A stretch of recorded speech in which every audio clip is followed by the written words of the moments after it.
Halo, assalamualaikum warahmatullahi wabarakatuh. Buat para pendengar Bibit Pro ini, bincang-bincang dengan profesional. Hari ini saya kembali lagi dengan seorang profesional yang sebenarnya saya sama Mas Redi Sutandang ini sudah lama kenal, tapi tidak terlalu apa ya, tidak terlalu sering ketemu. Cuman beberapa event sering ketemu. Beliau ini Iya iya. aktivis IT juga tentu saja. Terus ya kita dengarkan langsung saja dari dia. Mas Redi, sore apa kabar? Halo, selamat sore Vicky. Apa kabar, Bro? Baik, baik Bro. Makasih banget nih udah mau ngeluangin waktunya buat Bibit Pro ini. Ya mudah-mudahan kita bisa nge-share hal-hal yang bermanfaat ya, yang positif buat teman-teman kita di luar sana. Yang pertama, Mudah-mudahan bisa bermanfaat. amin, amin. Yang pertama, coba ceritain dong Redi Sutandang ini siapa sih? Memperkenalkan dirinya sendiri. Oke, halo teman-teman Bibit Pro, apa nih nama panggilannya belum ada ya, panggilan Bibit Prowers, apa Nggak ada. gitu? Fans clubnya belum Oke, ada. ya, nama gue Redi, mmm, gimana ya, sekarang sekarang gue, co-founding salah satu startup di Indo, belum berdiri dari 2014, tapi gue join company-nya baru sekitar tahun 2018. Jadi gue udah jalan tahun ketiga lah gue di company ini. So, jadi sedikit tentang gua kuliah di BINUS dulu mungkin ini sampai terus kemudian, sempat, kerja di beberapa consulting consulting HR dulu ada di Sunfish, Dataon mungkin kalau pernah dengar, jadi salah satu HRIS, konsultan terbesar di Indonesia bahkan Asia Tenggara, lumayan populer. Terus kemudian gue join Zenius dulu, zenius.net, online online learning. Dari situ gua udah pegang Ruby tuh dari tahun 2012 kayaknya ya, 2011, 2012 kayak pertama kali kita ketemu deh, Fik deh. Iya kayaknya. 2012, 13 ya kira-kira kita udah kenal Sekitar hampir sekitar. 8 tahun. Iya loh, Iya, kita udah iya, kenal hampir 8 tahun loh. iya, iya. It's been a while ya. So jadi gue melalang buana lah. Jadi saat ini gue di Happy Five kita ada sekitar 30 orang, ada 30 orang engineer, tapi total timnya sendiri company-nya gedenya ada sekitar 42 orang sekarang. Jadi mostly apa yang Happy Five lakukan adalah kita building platform performance management untuk KPI management, goal management. Jadi kita agak mirip-mirip kayak Jira, tapi lebih ke untuk annual goals-nya lah. Supaya nanti untuk teman-teman di corporate, klien-klien teman-teman kita di klien-klien kita, untuk melakukan perhitungan kompensasi, terus kemudian KPI-nya seperti apa, managing, tracking Oke. KPI-nya juga. Jadi kita bikinin platform. Kemudian juga untuk ada performance review-nya juga nanti, ada Hmm. 360-nya, nanti manajer nge-review bawahannya juga bisa nge-review manajernya, nanti Hmm. teman-teman bisa nge-review teman sejawatnya, sekerjanya. Jadi kita Nice, bikinin nice. platform, beberapa klien kita, salah satunya ada yang paling gede kayaknya BCA, kita juga ada Hmm. Pegadaian, mostly kita enterprises. Total user kita ada sekitar I think udah 50.000 lah sekarang. Ini Wow, semua 50.000. paying customers ya. Hmm. Paying customer semuanya mostly enterprises. Jadi kita eh, kita kita kita kan kalau SaaS tuh sebetulnya buat gue rental software ya kalau Iya. bahasa bahasa gaulnya lah ya. Jadi Ya.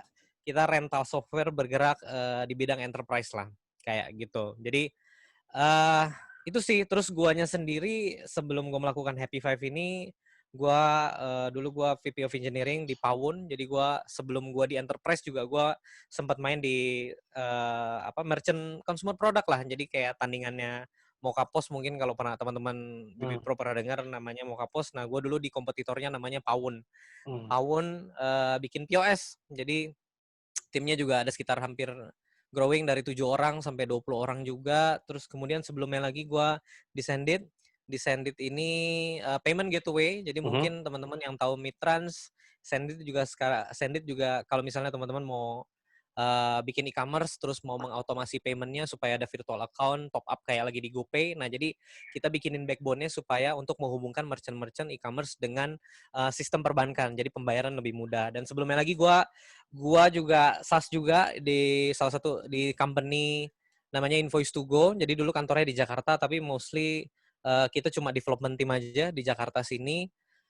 eh ke apa ya Headquarternya ada di Silicon Valley, terus kemudian juga product team sama bisnis dan marketingnya ada di Australia, ada di Sydney. Jadi gua sekitar 3 tahun 4 tahun lalu lumayan merasakan pengalaman kerja bareng sama bule-bule lah, dengan culture-nya mereka seperti apa, kayak gitu selama 2 tahun tuh. Itu zaman 2015, 2016 lah. Terus sebelumnya lagi gue di Bali. Di Bali gue kerja juga sama kerja sama orang Denmark di Bali. Jadi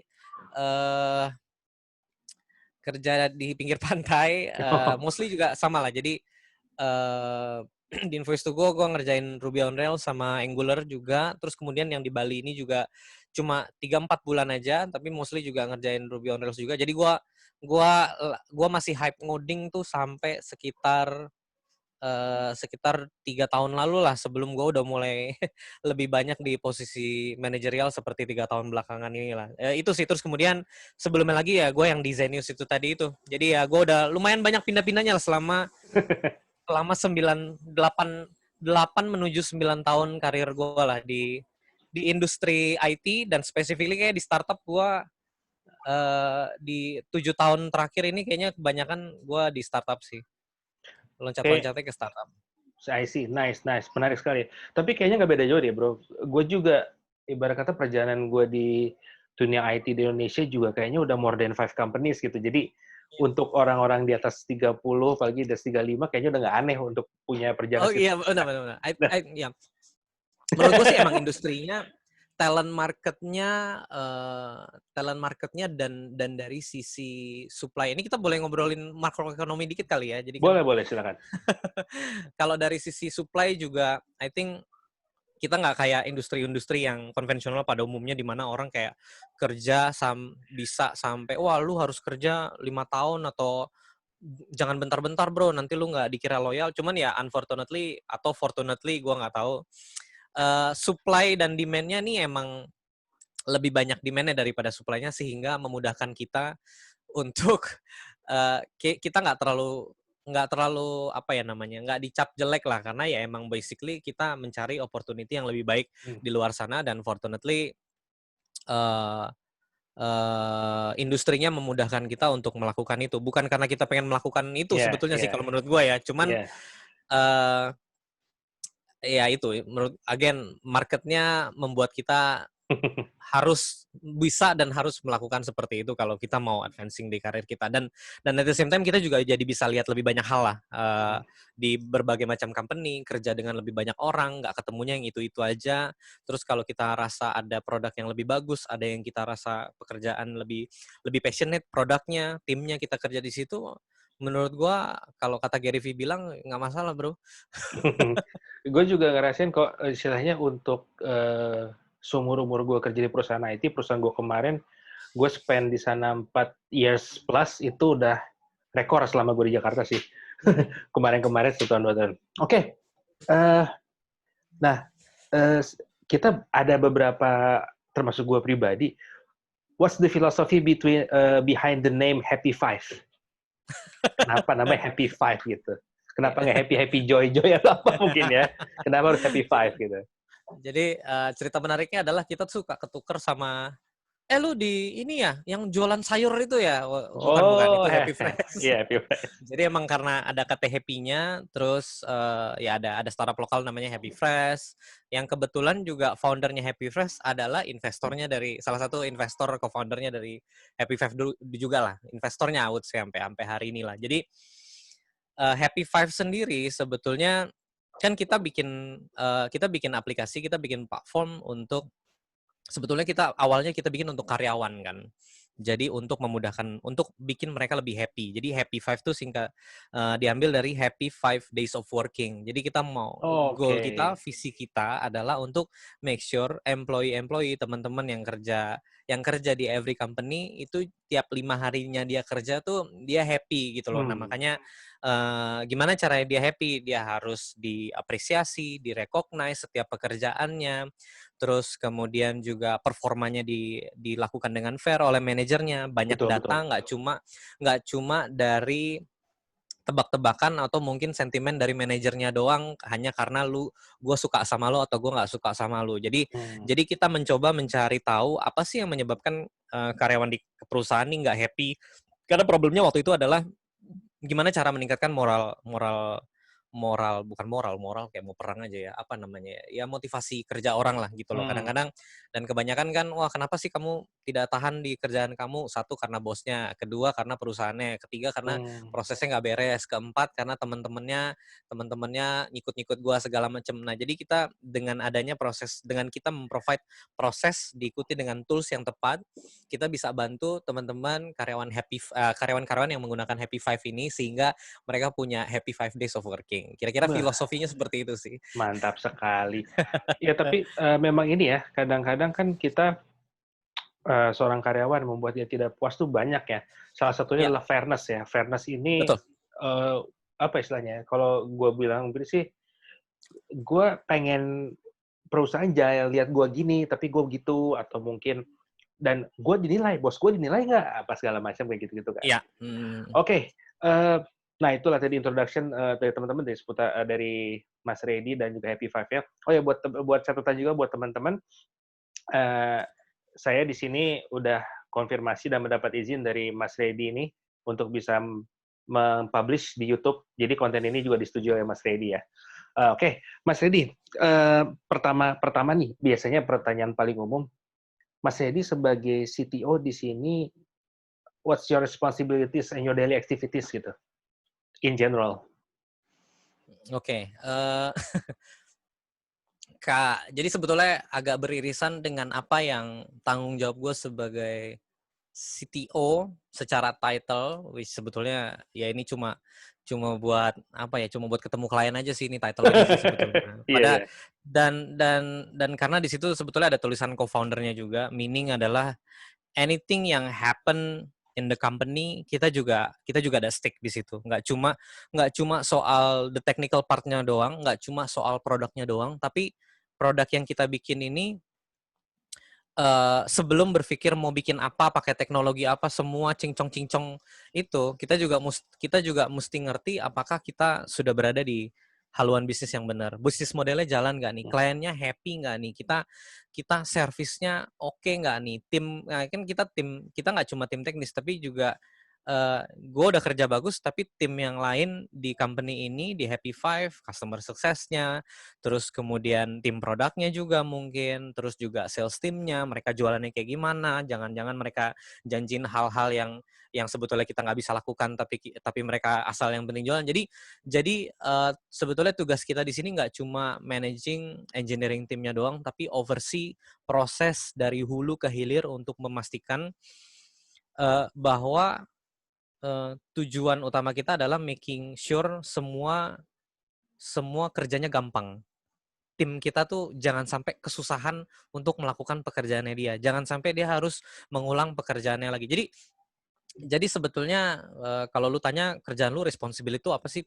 Ya responsibility gue ya banyak gitu loh. Tapi I think setiap harinya gue selalu mencoba stick with the mindset bahwa oke, hari ini apa yang bikin susah tim gua, apa yang bikin bagian mana di proses ini, atau ada personality, ada mungkin orangnya juga ya yang membuat hal ini kok jadi nggak smooth ya, kok jadi selalu ada masalah ya, kok selalu kita ngomel-ngomel marah-marah ya, terus kok kayak ini kok kita nggak meeting target yang tidak kita estimasikan. Jadi tujuan akhirnya adalah ya itu untuk memastikan semua berjalan lancar. Nah, ini memastikan berjalan lancar gimana caranya? Oh, banyak banget yang harus kita oversee. Jadi responsibility-nya kira-kira itulah. Dan kadang-kadang apalagi kalau udah co-founder ya, Mhm. kadang-kadang even kalau misalnya ya katakanlah CEO-nya lagi sakit, kita pun juga harus turun turun jualan dan kita turun pitching juga. Kita mesti ke klien juga cuma buat store muka doang, cuma buat lobby-lobby doang. Apalagi kita jualan di enterprise ya. Jadi Mmm. jadi semua peran ini kita lakukan gitu loh. Mmm. Nggak cuma pusing mikirin, waduh ini table mana nih yang gue belum indeks. Nah, ya itu gue serahkan ke teman-teman ke teman-teman tim Happy Five yang udah lebih jago dan udah spend waktu lebih banyak di situlah. Jadi basically, tapi at the same time juga gue juga nggak bego-bego amat gitu loh untuk mengetahui hal-hal seperti ini, apa yang terjadi. Gue juga bisa oversee kapanpun gue mau untuk melakukan pengecekan monitoring ini, ya gue bisa lakukan kapanpun gue mau. Jadi Mmm. kira-kira responsibility-nya untuk menjawab pertanyaan lu sih Mmm. ya seperti itu. Oke. Wow, karena memang, ada selain CTO, ada karena ada co-founder-nya juga, jadi ya Iya. the life of the company itself ya salah satunya you're part of it gitu ya, rely on it. Iya, ya. Oke. Kebetulan gua ngerti coding, jadi ya gue bantu di sisi teknisnya, Hmm. gitulah. Buat teman-teman yang ngedengerin ya, ini contoh orang yang merendah untuk meroket. Definisi dia ngerti coding itu sebenarnya luar biasa, cuman ya dia Gue merendah nggak aja. jago, tapi ya gue pernah ngoding lah. Iya. Oke, nah, Lebih frankly, jago Vicky lah, jangan daripada gue waduh, lah. waduh, ini. Oke, frankly speaking, kita berbicara tadi soal technical, soal ngoding nih. Ya, Sebenarnya ada satu pertanyaan umum yang biasanya, Mas, kalau nanti Bibit Pro lagi tolong tanyain dong. Banyak nih teman-teman tuh pengen tahu, karena memang nggak ada istilahnya apa ya, some books, literature atau lecture khusus yang menyatakan bahwa lu kalau dari programmer pengen jadi lead, mau jadi CTO atau VP of Engineering seperti ini. Nah, hmm, ini dari perjalanan pengalaman lo nih ya, kita kan nggak berbicara textbook konten ya, kita ya. berbicara dari pengalaman lo, yang membuat lo bisa untuk reach this point, bahwa lo bisa mendeklarasi, oke, gue bisa jadi CTO ini, apa aja sih step by step atau pengalaman apa aja yang lewatin, teman-teman tuh pengen banyak belajar soal ininya gitu loh. Silakan, Mas. Ini ya. Eh, ini agak panjang nih story-nya. Tapi gue coba persingkat kali ya. Jadi gue dulu sempat di Singapura. Gue lupa ceritain bagian yang sini. Mhm. Jadi gue Oh, dulu oke. 2014 gue co-founding startup pertama gue. Jadi setelah gue 2 tahun kerja di satu startup sama satu consulting yang tadi gue ceritain, gue dari tahun 2011 2012 tuh emang ini gue coba ceritain background-nya ya, kenapa akhirnya gue bisa sampai sini dan gue mau dan gue bisa ya. Jadi tapi gue nggak bilang gue paling jago ya. Banyak yang lebih jago di luar sana. Gue cuma sharing aja nih apa Oh, yang gue. oh. Ya lanjut, Mas. Silakan. Jadi dari kecil, dari umur 15 gue pengen punya usaha gue sendiri. Sebetulnya mindsetnya dari situ. Oke. Jadi gue dulu adalah korban buku dari Rich Dad Poor Dad, Oh, apalagi ya. oke. Robert Ya banyak Kiyosaki lah ya? buku-buku yang berinvestasi. Terus kemudian ya semenjak tahun 2011 2012, which is 8 tahun lalu kan kayak udah mulai wave wave kedua lah. Wave kedua kan, kalau wave pertama kan Tokopedia, Bukalapak. Nah, gue udah Hmm. masuk di wave kedua 2011-12, Tech Indonesia udah mulai makin rame, dan gue ngelihat di sini rupanya ada opportunity. Awalnya sebetulnya gue nggak mikir sampai jadi CTO tuh, gue nggak pernah gue kepikiran seumur hidup gue akan menjadi the technical C-level dari suatu even startup sekalipun. Tapi dulu ya gue taunya ya kayaknya jadi pemilik usaha itu keren gitu loh, dan banyak duitnya lah. Jadi I think motifnya dari situ. Cuman seiring berjalan waktu gue ngelihat juga ya itu kan opportunity-nya, waduh kalau gue kerja di consulting doang nih, yang dulu tuh kayak gue masih kerjanya yang di HR consulting itu kan, tapi IT consulting tapi buat HR itu. Terus gue ngelihat kayaknya gue nggak akan belajar banyak nih, karena gue sempat setahun kan di sana. Gue nggak akan Mhm. belajar banyak, and then gue ngelihat, wah nih asik juga nih, ada Facebook, ada Tokopedia waktu itu. Kayaknya yang tahun 2012 itu ya yang lagi booming Twitter. Banyak startup-startup ini yang dibangun sama anak umur 23 tahun, 22 tahun, dan bagus hasilnya dan booming, dan ya kalau mereka bisa kenapa gua enggak gitu loh. Nah, jadi berangkat dari situ gue mencoba untuk baca-baca biografinya mereka, terus gue ngelihat proses company ini dimulai dari dia diinvest, kenapa dia invest, cara dia dapat investment gimana, apa yang bikin produknya bagus, apa yang bikin dia bisa dapat customer banyak. Jadi kebetulan sembari gue berprofesi sebagai software engineer dari 8 tahun lalu, gue juga mencoba untuk membaca the nature of the business-nya, terus kemudian gue coba lihat operasionalnya tuh seperti apa sih. Jadi setiap gue ngelihat suatu company, gue lihat nih jumlah karyawannya berapa, mereka tuh kerjanya pada ngapain semuanya, terus kayak gimana caranya supaya mereka bisa sesukses ini dibanding company atau startup lainnya, apa sih apa namanya, dinamikanya kayak gimana sih, anomalinya apa aja sih. Jadi kebetulan gue tertarik dengan perintilan-perintilan yang Hmm. mungkin tidak dilihat oleh teman-teman yang profesinya waktu itu software engineering juga. Dulu kalau gue inget banget, kalau misalnya lagi ketemu ke dalam komunitas meetup tech tuh kayak bener-bener ngomonginnya tech ya, ya actually ya menarik lah. Ini kayak yang lagi baru ngehits lagi nih ya. Sebetulnya ini udah topik bertahun-tahun lalu. Oh, ini monolith versus apa Soa. microservice apa segala macem. Ya, they're actually pretty interesting technical stuff untuk dipelajarin, untuk tahu nih apa sih gini segala macem. Dan ada role modelnya juga. Gue dulu gue ngikutin beberapa ya karena kita sama-sama main Rails dari dulu, jadi kita liatin banget tuh si DHH kan. Jadi Iya, David iya. Heinemeier Hansson, dia penemu Rails, dia apa creator of Ruby on Rails, tapi ini orang pembalap, terus nih orang businessman juga, nih orang vokal banget. So jadi ini salah satu inspirasi juga. Oh kayaknya kalau dia bisa gitu. Zaman dulu kan gitu kan, kita mikirnya wah kalau ngoding ya udah lu ya udah di depan komputer aja, and then ya udah lu nerd geek segala. Dulu kan kayaknya apa namanya ya, Image-nya ya, image seorang programmer image-nya seperti itu ya. kira-kira seperti itulah. Cuman begitu kita ngelihat profil yang lebih banyak lagi, ya gue nggak mau senerd yang kayak orang-orang itulah gitu loh. Jadi kayak gue ngeliat bisa nggak sih gue di apa bisa being technical, karena gue juga suka. Dulu gue kuliah sistem informasi di BINUS.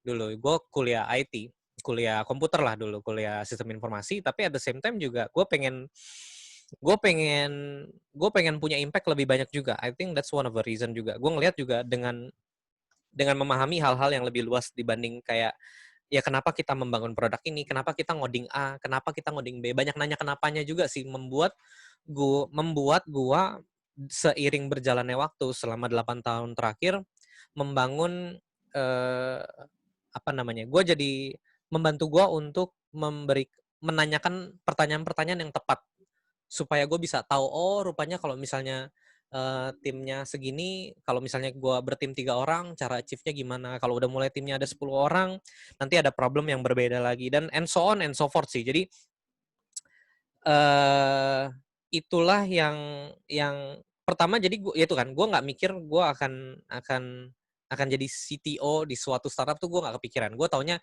pokoknya gue punya usaha apa kayak gue jadi marketingnya, kayak gue jadi CEO-nya, kayak gue no problem with that gitu loh, karena I think impact yang diberikan dengan memikirkan strategi bisnisnya juga, bagaimana kita gitu kan, kayak lu punya produk di startup lu, tapi kalau nggak ada yang beli, kalau nggak ada yang suka sama brand lu, kalau nggak ada yang ngerti produk lu itu ngapain dan kenapa itu penting banget, nggak ada yang kayak the product communicator-nya juga. That's why communication is a very important skill as well. Jadi gue mencoba untuk membangun, gue kebetulan along the way gue membangun skill set ini, sehingga di beberapa tahun ya I think 3-4 tahun terakhir ya semakin ya 8 tahun sih untuk bisa jadi CTO sih sebetulnya terlalu cepat lah. Banyak teman-teman kalau di enterprise kayaknya lu mesti 15-20 tahun kerja dulu Iya, lu iya. baru bisa jadi even on the VP level lah, atau mungkin even engineering manager. Tapi ya berbekal dari pengalaman itu juga, terus kemudian ya gue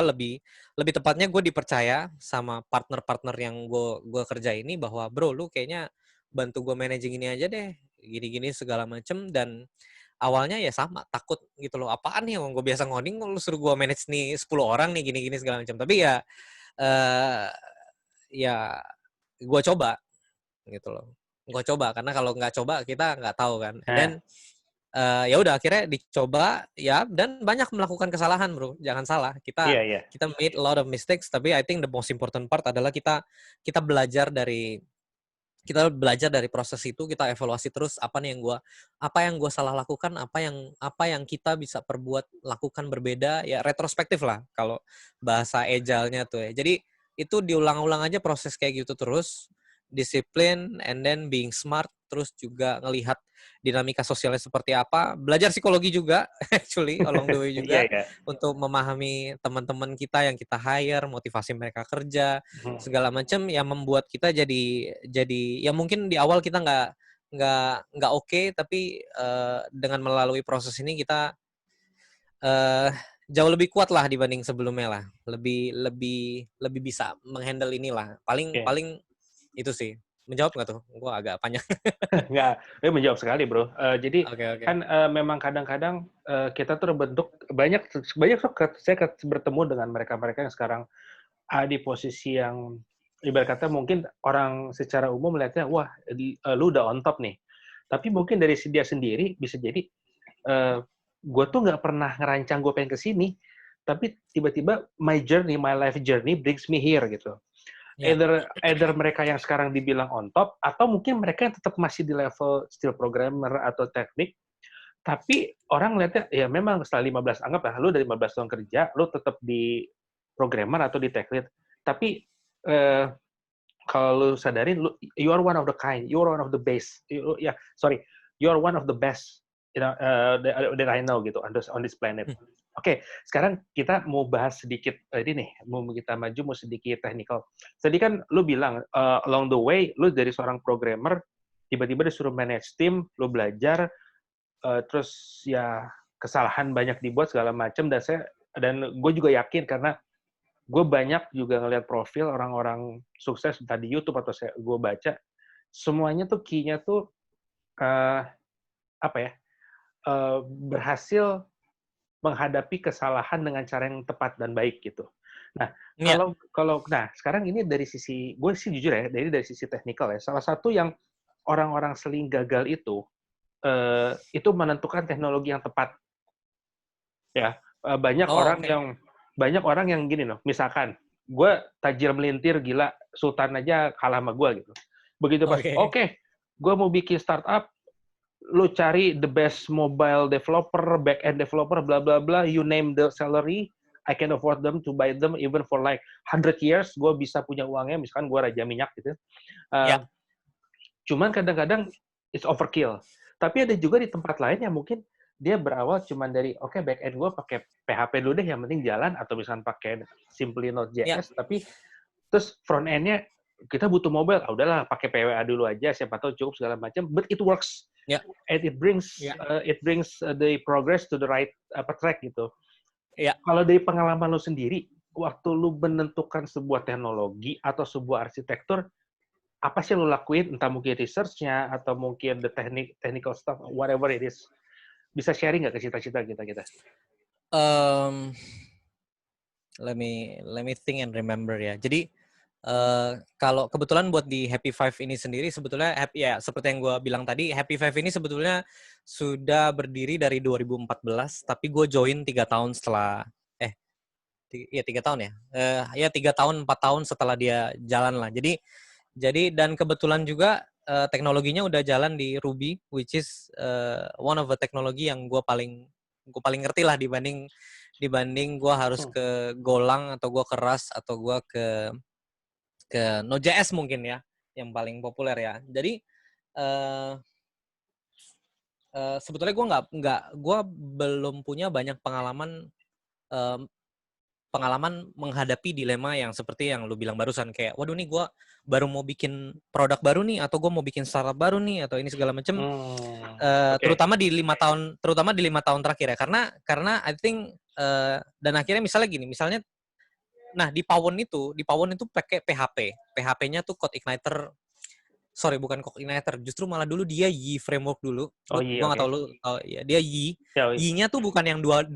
Y yang paling baru kan 2.0 tuh yang terus dia tuh Y-nya masih 1.9, which is kayak all the MVC-nya tuh masih nggak sekomplit Laravel lah. Kan Laravel kan udah versi yang advance-nya daripada Y maupun CodeIgniter kan. Nah, tapi skill set gue Ruby, dan gue dipercaya sama partner gue waktu itu, CEO-nya, bro nih lu manage deh gini-gini segala macam, dan mereka udah punya Pawon pun sendiri pada saat gue join juga udah running 2 tahun. Jadi ya orang-orang kayak kita tuh kayak produknya udah jalan, ini udah jadi, terus butuh manajer, nah silakan telepon saya, gue tuh orang yang kayak gitu. Nah jadi sehingga, tapi ya gitu, kan kita punya bias kan, waduh nih yang kita paling tahu. Of course kalau gue tanya, bro, gue mau bikin startup nih, pakainya teknologi apa ya? Gue akan bilang itu jawaban kedua sih. Jawaban kedua, oke. Jawaban pertama? Jawaban pertama gue adalah pakai apa yang lu tahu, dan kalau lu punya tim untuk melakukan itu, tanya ke mereka apa yang paling mereka ngerti untuk develop gitu loh. Kalau mereka taunya PHP, start with that. Kalau lu sukanya JavaScript, kalau lu sukanya pakai Node.js, kalau lu pakai Meteor, pakai apapun yang sudah lu berpengalaman lakukan itu, lu better prefer itu. Jadi walaupun gue bisa bilang gue lama di Ruby lah, gue gue bukan jago, tapi gue lama di Ruby on Rails, tapi gue nggak akan serta-merta bilang kayak, wah nih kita pakai PHP ya, kuno nih, kita ganti Ruby on Rails. Gue nggak serta-merta kayak gitu juga. Jadi, karena, again, untuk switching di teknologi, untuk switching the context, terus harus ganti lagi teknologinya, ganti lagi pattern-nya, harus ngoding ulang lagi, it takes a lot of itu terlalu mahal untuk dibayar kalau lu masih startup dan lu masih harus riset lagi terhadap teknologi baru itu whatsoever reason. I think banyak orang yang kayak ya kita terutama di Happy Five yang udah berjalan, lu bayangin startup ini teknologinya udah berjalan 6 tahun dan banyaklah godaan untuk aku ingin ganti pakai GraphQL, terus kalau enggak kayaknya pakai NoSQL menarik nih. Jadi kita I think nggak cuma dan menurut gue ini nggak cuma terjadi di startup gue doang. Maksudnya Iya, nggak cuma iya, iya. terjadi di tempat gue ini. I think it happens almost everywhere di mana lu kerja di consulting pun kayak bro gue mau bikin buat klien gue nih buat proyekan nih kira-kira gue mesti pakai teknologi apa ya? Kalau nggak ini udah jalan, waduh tapi nih lo golang lagi asik banget nih, wah Iya, iya, Gojek iya, pakai iya. segala macam. Ini I think ini one of the most mistakes yang gue sering dengar lah dilakukan, mereka switching dan mereka rewrite dan ini mereka kira cuma 3 bulan 6 bulan doang cukup dan rupanya untuk nge-build apapun yang mereka udah punya itu takes years dan at the end of it lu tiba-tiba uh, menyadari bahwa harusnya lu nggak lakukan ini dari awal, harusnya ya keep apa yang lu punya, uh, refactor sebanyak mungkin sebisa mungkin kalau masih bisa diselamatin ya. Dan itu ya tim lu paling tahu mau pakainya pakai yang mana gitu loh. I think even untuk PHP pun ya tergantung juga problem yang lu solve.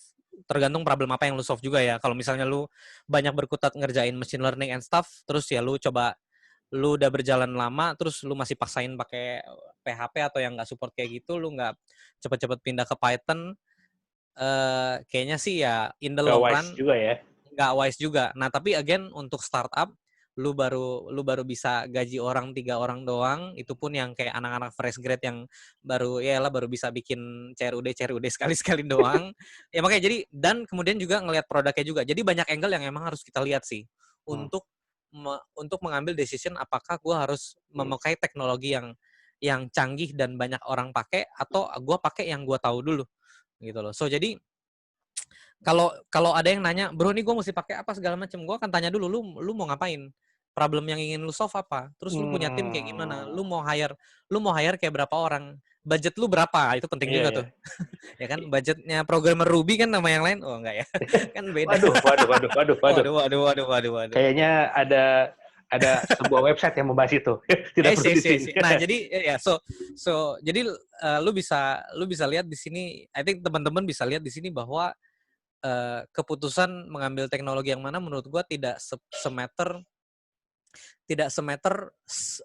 individu-individu di dalam timnya dan terutama lu sendiri untuk memahami problem apa yang lu solve dengan menggunakan tools yang benar gitu loh. Dan toolsnya ini ya sama lah kayak lu mau bikin kasur nih, lu mau bikin sofa, tapi lu mau pakai ya table saw yang kayak udah canggih banget, tapi ntar tangan lu kepotong ya kan, dibanding lu udahlah pakai gergaji sama pakai palu, lu udah tahu cara pakainya, yang penting Yes. jadi dulu Yes. ya kan. I think ini uh, ini yang common mistake pada saat mengambil decision menentukan teknologi seperti ini sih. Jadi itu message yang pengen gue sampaikan sih ke teman-teman, dan ini masih terjadi berkali-kali, tapi mudah-mudahan Jadi pembelajaran. lebih pembelajaran lah gitulah. Oke, menarik ya. Ini saya pernah membaca juga di sebuah artikel, ada seseorang di luar sana, dia menggambarkan ini sebagai, dia pernah menganalogikan dengan berburu burung. Itu burung sebenarnya dia udah biasa tembak pakai senapan angin, and it works. And it's the Ya, best utility. Tapi ya, tiba-tiba susah ada orang yang ngerasa, gue punya meriam nih. ya, Begitu pas dihajar pakai meriam, burungnya hancur nggak berbekas, plus semua bangunan di belakangnya hancur. ya. Jadi goal yang nggak dapet, malah banyak hal distraction yang muncul kemudian. Anyway, Exactly. it's just ini cuma sekedar namanya analogi aja. Tapi berarti Ya, intinya, saya pernah kalau gitu gue mau ngambil gue simpulkan ya. Ini dari lo dan beberapa kemarin juga dari Mas Didik, juga dari Mas Lutfi. Mereka banyak yang bilang pertama kali mereka akan assign itu, misalkan anggaplah ada start a new project, yang bakal di situ paling senior dan paling menguasai bahasa pemrograman apa? Go for it. Ya, Pakai dia dulu. Jadi ada seseorang yang bisa responsible dan yang lain itu tinggal bagaimana mereka menjadi teachable untuk oh ya di sini dia lead-nya dan lead-nya paling ngerti ini, dia paling bisa betul, tanggung jawabkan skill ini segala macam. Hanya saja betul. mungkin seperti tadi lu bilang ya, kalau memang ada udah spesifik misalkan untuk main machine learning, untuk main data, ya mungkin kita lebih wise kalau misalkan pakai Python instead of the others. Ya, Nah, ya, dan juga ada yang bilang, wah ini Java kan so far the best, Spring Boot berarti bakal next segala macam. ya, Ya, gue sih bilangnya ya whatever happen lah. Soalnya sekarang teman-teman di JavaScript juga lagi euforia karena sekarang mereka bisa back end, front end, bahkan sampai ke mobile. One ya, language to ya, share all of them gitu. ya, Tapi ya sekali lagi kita teknologi wise itu bukan dari segi keren ya, tapi segi bagaimana kita bisa mempertanggungjawabkannya. Dan menariknya ya, tadi berarti seumur-umur Mas Bro ini masuk ke perusahaan, itu rata-rata udah berjalan ya tech-stack-nya. Jadi Mas Bro tinggal, ya, oh tech-stack-nya pakai ini, berarti gue udah jelas ya, kerjaan apa sehari-hari. Nah, sekarang ya, kita lebih teknikal lagi nih. Ini salah ya, satu momok perbincangan yang sebenarnya bagi every new developer terutama, kalau yang apa ya learning path-nya kurang bagus mungkin ya, eh, mereka tuh sangat-sangat benci, bukan benci apa ya, rada-rada kurang tertarik sama TDD, karena bagi mereka oke, TDD ini nyusahin. ya, Sedikit cerita aja, ada satu skenario kemarin di suatu tempat gitu, dia bikin dari requirement, bikin dokumentasi, dari dokumentasi dia bikin tes, habis tes baru develop the back end. Dan waktu pas develop the back end dia bilang, ini kan belum jadi mas back end-nya, kenapa jadi dulu? Emang tesnya bakal merah semua, fail semua, dan lu berusaha untuk bikin itu jadi hidup. Nah, ya, saya kembali ke topik kita di mana CTO itu punya anggaplah kita punya dream team ya. Gue pengen punya ya. sebuah tim seperti ini. Seberapa ininya sih lu nge-encourage tim lu untuk bisa TDD dan rapih? Ini jawaban CTO yang kemarin-kemarin gimana nih? Gue penasaran. Nanti teman-teman bisa saksikan di episode-episode sebelumnya. Tapi hari ini kita pengen langsung Ntar, mendengar dari tim dari Mas Reddy sendiri gitu. Pengalaman ntar Mas gue Reddy di salah, Happy Five. ntar gue salah jawab lagi, Lah, C. ini kan nggak ada yang salah Mas. Ini kan Iya, gimana benar-benar. pengalaman So, ya. iya, ya. Jadi sebetulnya nyambung dari pertanyaan sebelumnya sih. Jadi kita juga mesti tahu di fase mana produk kita berada. Customer-nya udah berapa banyak, lu making Oke. money nggak out of this. Karena I think DDD is a very very good practice. Tapi untuk for early phase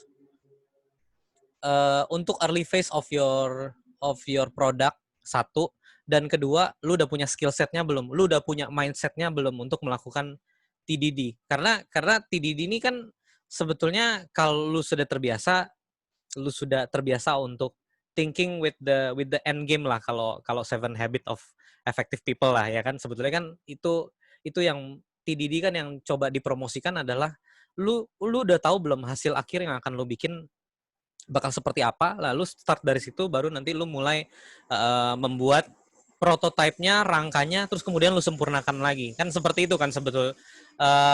In short lah, ini perspektif gue terhadap TDD ya. Jadi unfortunately sayangnya belum semua orang punya skill set atau pengalaman atau kemampuan untuk bisa melakukan ini secara baik dan sempurna. Tapi ya dengan praktis yang benar, terus juga lu juga terbiasa untuk bikin testing juga, artinya automated testing juga ya. Jadi I think praktisnya akan apa ya, return of investment-nya bagus kalau lu juga bisa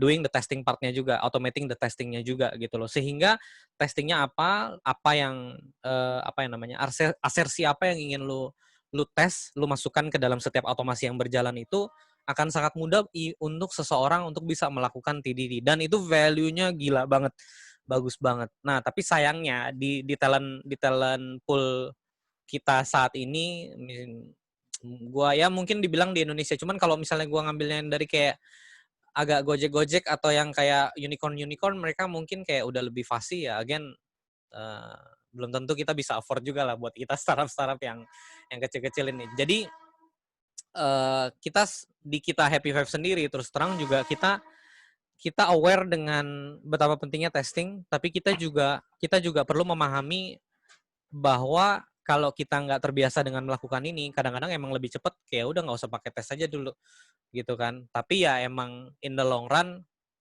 ada aja tiba-tiba yang break. Oh ya nih gue udah ngubah di sini yang kanan kena. Nah itulah. Jadi kerugiannya jangka panjang, tapi keuntungannya kerugian kalau lu tidak melakukan TDD itu jangka panjang dan keuntungan melakukan TDD juga jangka panjang gitu loh. Nah, sedangkan sering kali ini kita mau melakukan yang mau kita achieve, yang mau kita lagi kerjakan, misalnya ngerjain fitur lah, paling gampang kan gitu kan. Ngerjain fitur ya secara bisnis kita juga apa ya? Nature dari bisnisnya sendiri adalah klien kita butuh timeline. Kadang-kadang waktu yang kita butuhkan, waktu yang kita punya untuk melakukan sesuatu tidak cukup untuk bisa meng-achieve itu. Jadi mau ya kita juga walaupun kita ngoding-ngoding, kita ada best practice segala macam, tapi kita di sini juga kita giving service juga nih ke klien dan kita juga mesti memahami apa yang mereka bayar. Mungkin kalau kalau ada di fase startup, kalau lu berada di industri startup yang kayak yang yang apa ya namanya ya, yang kayak consumer base mungkin ya, kayak Tokopedia atau kayak Gojek, di mana ya kalau gua kan enterprise. Jadi sebetulnya setiap klien basically terutama enterprise ini they have big bank, big money dan juga mereka punya special needs masing-masing terhadap apa yang mereka butuhkan dan interpretasikan terhadap kebutuhan kita. Jadi kadang-kadang kita nggak bisa selalu full TDD. Jadi kita juga aware bahwa itu penting, tapi ya at the same time kita mengusahakan kalau kita bisa sempat, kalau kan kita ada estimasi kan, lu bisa nggak estimasi kita panjangin, tapi lu bisa masukin ada testing partnya juga nih di sini. Tapi kadang-kadang juga praktisnya juga masih, udah yang penting bikin aja dulu fiturnya, endpointnya yang penting kayak gini, terus pokoknya view-nya kayak gini, nanti ada Selenium testingnya nantilah kita kerjain setelah fitur ini udah semua selesai. Jadi sehingga itu dilemanya adalah kita ngumpulin semua technical debt ini setelah semua hal-hal ini dilakukan dan ya akhirnya kompromi yang kita lakukan adalah oke lah mungkin kadang-kadang kita nggak bisa langsung TDD banget tapi paling enggak kita tahu ini penting kita udah consider melihat juga dari timeline yang kita punya versus seberapa cepat kita bisa ngerjain ini versus kliennya seberapa toleran nih untuk bisa kita manage untuk Pak ini kita bikin testingnya supaya nantinya ini nggak terlalu banyak bug nih kan kita juga mesti convince kenapa kita harus lakukan ini juga kan jadi ada trade off di situ kita juga ngelihat kliennya ya macam-macam sih jadi nggak ada satu jawaban pasti untuk TDD tapi again gue sangat suka dengan konsep I think in the long run, apalagi company lu udah gede dan lu bertanggung jawab terhadap klien yang jauh lebih banyak lagi, apalagi produk lu tuh udah kayak soal hajat hidup orang ya. Kayak contohnya lu di fintech mungkin ya, atau lu mungkin lu kerja di bank, yang kalau lu salah Rp1 sedikit pun kayak itu resikonya udah gila banget. Yaitu lu udah wajib harus TDD from the beginning sih, nggak bisa cuma kayak ya tergantung juga resiko dan impact yang lu bikin nih. Trade off-nya gimana nih kalau gua nggak bikin tes duluan kayak gimana? Kayak gitu sih. Jadi being flexible, being considerable lah terhadap tergantung problem dan resource yang lu punya juga. So, berarti kalau gue boleh simpulkan, TDD or not ini lebih ke arah implementasinya. Tapi untuk persiapan kita bekal sebagai seorang programmer, terutama kalau kita pengen maju, istilahnya kita pengen masuk ke level di mana kita a good quality one, ya saya, jadi gue ngambil kesimpulannya gini, sebagai metode pembelajaran, lu tetap harus bisa TDD. Lu tetap harus go that harus. Tapi masalah nanti implementasi, itulah apa yang dibicarakan dalam tim, bagaimana how to achieve this. Dan kalau kemarin Mas Didik, halo Mas Didik, semoga nonton perbicaraan kita. Mas Didik kemarin saya ingat banget, Mas Didik di Cookpad itu menggunakan prinsip test appropriately. Jadi maybe ada bagian yang mungkin cuma sekedar krut-krut dasar segala macam mungkin nggak dites, tapi ada yang mungkin something crucial, mungkin they share backends between front end yang di browser dengan di mobile. Nah itu mungkin ada butuh ketika mendevelop servernya tetap aja back end-nya gitu, terutama mereka tetap harus ada tes soalnya kita bisa yang ngetes klik-klik gini karena everything running on data API request segala macam. Ya. Jadi nah ini mungkin catatan penting buat teman-teman ya. Jadi uh, TDD is a good habit. It's showing you, itu menunjukkan bahwa teman-teman adalah seorang developer yang bertanggung jawab. Ini gue buat kode, ini gue bisa bertanggung jawab dengan apa yang gue bikin. Itu dari tesnya. Selain memang selama ini ya gue pada orang-orang yang bertanya, gue bilang ya ini sebenarnya ibarat kata apa ya? Kalau misalkan ada spesifikasi, ini adalah automated testingnya nggak usah lu buka browser, nggak usah buka Postman or something manually gitu. Ya kalau cuma 5 tes, kalau 500 tes gitu kan. Oke, jadi catatan buat teman-teman ya, belajar TDD itu tetap penting, tinggal masa implementasi udah kerja dan nanti bagaimana dengan tim. Oke. Sorry, gue boleh tambahin kali ya? Oh, silakan, tentu saja. Jadi gue sering denger juga sih, banyak orang kayak bilang, ngapain sih gue belajar TDD ini, kayak emang dipakai ntar pas kerja segala macem. Ya itu banyak banget lah, apalagi terutama untuk teman-teman yang baru belajar TDD. Kalau gue sih, gue belajar dari pengalaman. Dulu gue juga ya tau lah tentang konsep TDD ini, kayak ada konsep kayak gini ya. Cuman mungkin untuk teman-teman yang baru memulai belajar berkarir di industri ini, mungkin ya gue assume ya, mungkin gue nggak sepenuhnya benar, tapi gue assume teman-teman yang baru belajar kan biasa ngerjain proyeknya yang kayak skalanya kecil lah. Skalanya kecil, mungkin ya lu ngoding 3 bulan mungkin selesai. Tapi untuk produk-produk platform yang lu bikin dan lu maintain bertahun-tahun, kayak contohnya dari ya gue bayangin dari Cookpad sendiri nih, di Cookpad sendiri ya I think Cookpad kayaknya udah dari tahun 2012, udah lama lah, sama lah, kita early born juga lah dari dari ini juga. Dan kalau lu udah klien lu udah banyak, sistem lu udah semakin menggurita, gede, line of codes bahkan filesnya ya istilahnya repo lu gede banget lah gitu loh. Jadi semakin banyak logic complexity, dan kalau lu tidak melakukan automated testing dan lu tidak begin with the mind of ini gue mau hasil akhirnya akan seperti apa nih, yang berhasil dan yang tidak berhasil. Itu kalau tidak melakukan itu setelahnya ya lu akan kesulitan gila-gilaan banget. Tapi ya itu emang mungkin pain itu mungkin tidak terlalu banyak dirasakan kalau lu masih ngerjain proyek yang skalanya terlalu kecil. Tapi once nanti teman-teman Bibit Pro mungkin yang baru mulai karir terus kayak apa sih gue nggak usah pakai TDD, aku udah bisa bikin website, kan pasti kan biasa komennya kayak gitu kan. Sebetulnya betul, tapi nanti in the long run kalau lu mau berkarir atau lu mau punya startup lu sendiri atau lu mau kerja di unicorn atau company yang lebih gede, apalagi ya walaupun company gue nggak segede unicorn, tapi ya when I hire, gue mau make sure orang ini ngerti kenapa itu penting, walaupun mungkin dia belum banyak melakukannya gitu loh. Sehingga sewaktu-waktu kita punya waktunya, sewaktu-waktu kita udah semakin besar company, ya let's say ya gue aminin lah ya, HP5 udah semakin gede, engineer-nya ada 100 orang, sangat sulit untuk kita bisa memanage kode yang, ini gue udah bukan ngomongin puluhan ribu, ini kayaknya udah ratusan ribu bahkan jutaan lines of code, ribuan lines. Tes gue sekarang kayaknya udah automated test gue kayaknya udah I think udah total udah 3.000 sampai 4.000 lah, udah mau goceng deh kayaknya deh selama 3 tahun 4 tahun kita aplikasikan automated testing inilah. Dan ya ini, kalau siapa yang mau lakukan testing ini, lu mau hire QA berapa banyak untuk bisa regression test sebanyak 5.000 test case kayak gini, kalau lu nggak otomasi dan lu selalu berpikir ini gimana ya supaya gagalnya gimana dan suksesnya kayak gimana. Kalau lu nggak mikir kayak gitu ya akan sangat sulit untuk lu bisa scale aplikasinya sih. Jadi again ya itu tergantung di mana fase lu berada. Kalau mungkin in your early days kalau lu mau belajar, I think it's very recommended. Tapi ya untuk mempermudah ya emang lu harus mungkin coba join di startup yang udah gedean dikit, yang customer-nya udah banyak, yang code base-nya udah gede, dan lu akan memahami betapa pentingnya dan betapa painful-nya kalau itu nggak ada sih. Ya, oke.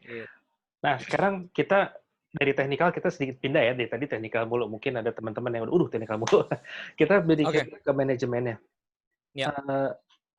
Kan kita tahu ya, udah banyak juga perusahaan-perusahaan yang sekarang mulai hijrah lah ya, misalnya pindah ke metode Scrum, terutama karena agile-nya. So far untuk di Happy Five sendiri, apakah lu implementasi agile ini, dan yang kedua kalau memang lu implementasi, apakah mempunyai impact yang sangat positif untuk running your team day by day until the sprint by sprint gitu. Iya.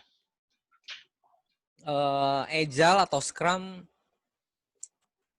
sebetulnya kan yang ingin di-solve dari again buat kita sih proses entah itu menggunakan metodologi Scrum, Agile, Waterfall mungkin atau apapun itu kan sebetulnya tools kita untuk mencapai tujuan akhir kita apa sih gitu loh. Dan salah satu tools yang kita bisa pakai adalah konsep Agile. Dan yang paling menarik dari Agile ini sebetulnya adalah bukan tujuan utamanya sebetulnya bukan prosesnya, karena kalau kita baca Agile Manifesto-nya sendiri lebih ke mindset-nya daripada step by step yang apa yang harus lo lakukan pada saat melakukan Agile ini kan.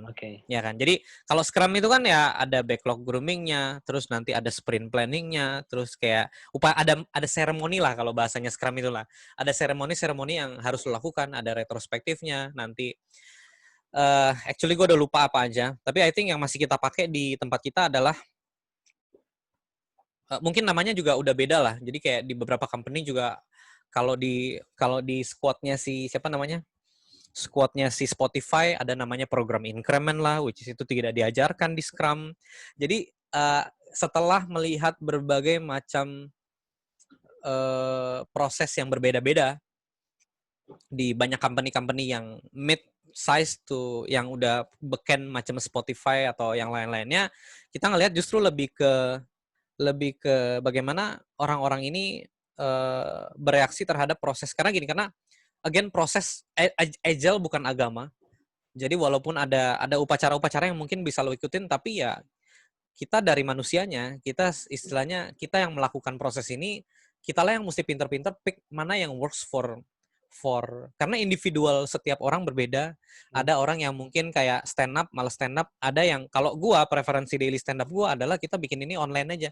Kita ketik aja, nggak ada tuh kayak kita 15 menit ngeblok sewaktu semua orang ngantuk dengerin 15 menit teman-temannya lagi pada ngapain hari ini mau ngapain, and then lu sorenya udah lupa tadi dia ngomong apa. Gue lebih suka ini kita tulis saja semua, dan lu mau post ini yang penting sehari sekali, post ini kapanpun lu mau, dan kita teman-teman yang lain bisa baca di waktu dimana mereka punya di waktu mereka lagi senggang mereka bisa baca ini nih gitu. Dan gue melihat ini lebih accountable dan lebih relevan dan nggak ngabisin waktu orang. Jadi sehingga dan it seems that everyone seems to like it daripada kayak oke nih 15 menit masih pada ngantuk-ngantuk kali apa kayak. Jadi kan kita juga mesti lihat situasional banget kan sebetulnya kan, dan preferensi orang juga, dan tujuannya apa sih sebetulnya.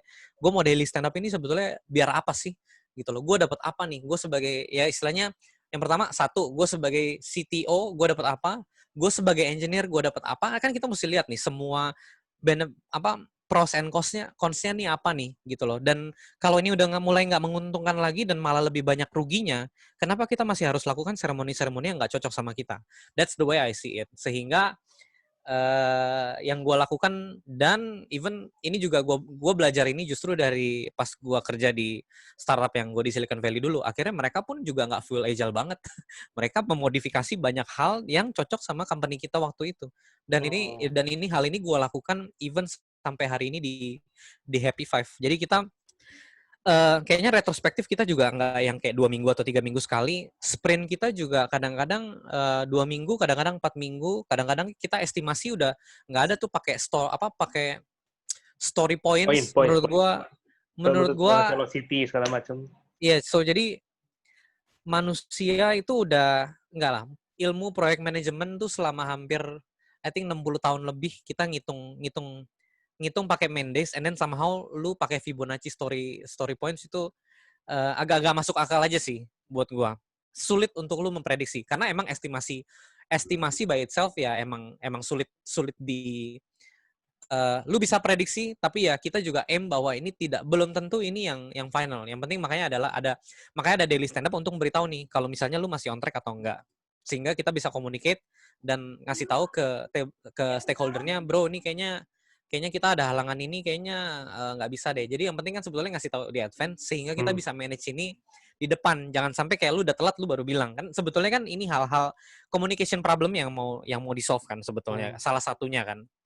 Jadi ya kita merasa dengan personality kita dan dengan dinamika industri antara enterprise, karena klien kita enterprise semua ya, dan kita mostly project management kita nih agak banyak nempel ke enterprise yang masih belum ngerti agile ini apa. Jadi kita juga harus kalau kita mau full agile juga, kita juga harus educate mereka dulu nih sebelum kita nanti proyek bareng. Jadi ngelihat begitu banyak investasi, waktu, pikiran yang harus kita iniin, ya kita being fleksibel juga. Kadang-kadang kita juga masih harus bikin Gantt chart juga.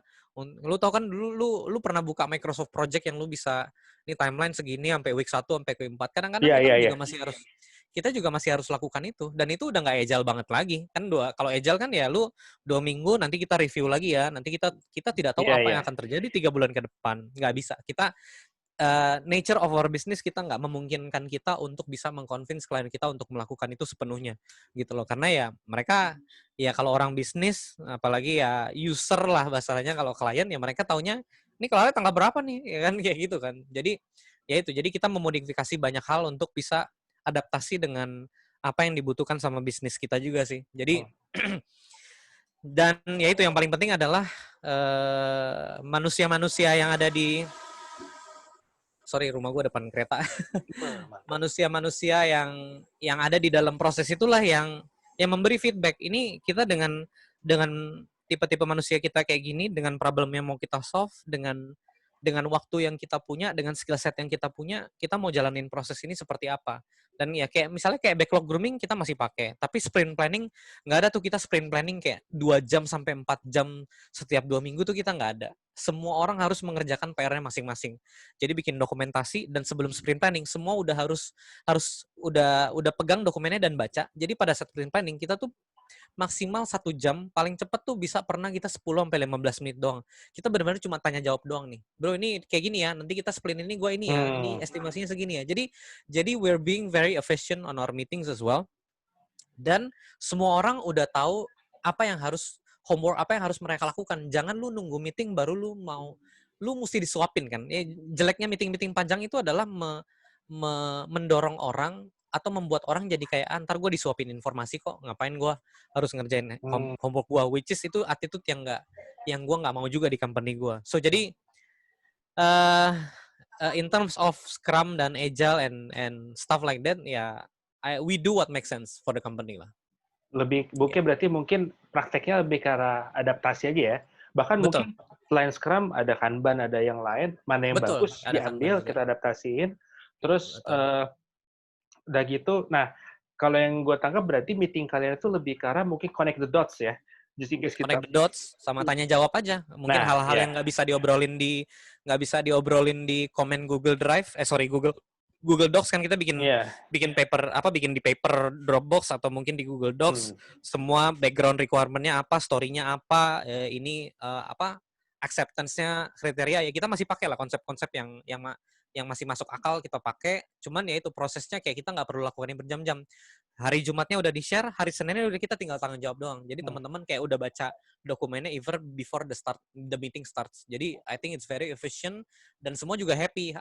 Nggak perlu terlalu banyak meeting, gue udah bisa langsung lanjut kerja lagi. Dan gue bisa mengambil waktu gue sendiri untuk bisa konsentrasi fokus untuk membaca ini gue disuruh ngapain sih sebetulnya. Itu I think itu benefit itu menurut gue jadi benefit, dan menurut anak-anak juga ini jadi benefit yang luar biasa juga. Asik nih, meeting nggak perlu lama-lama lagi kayak gitu.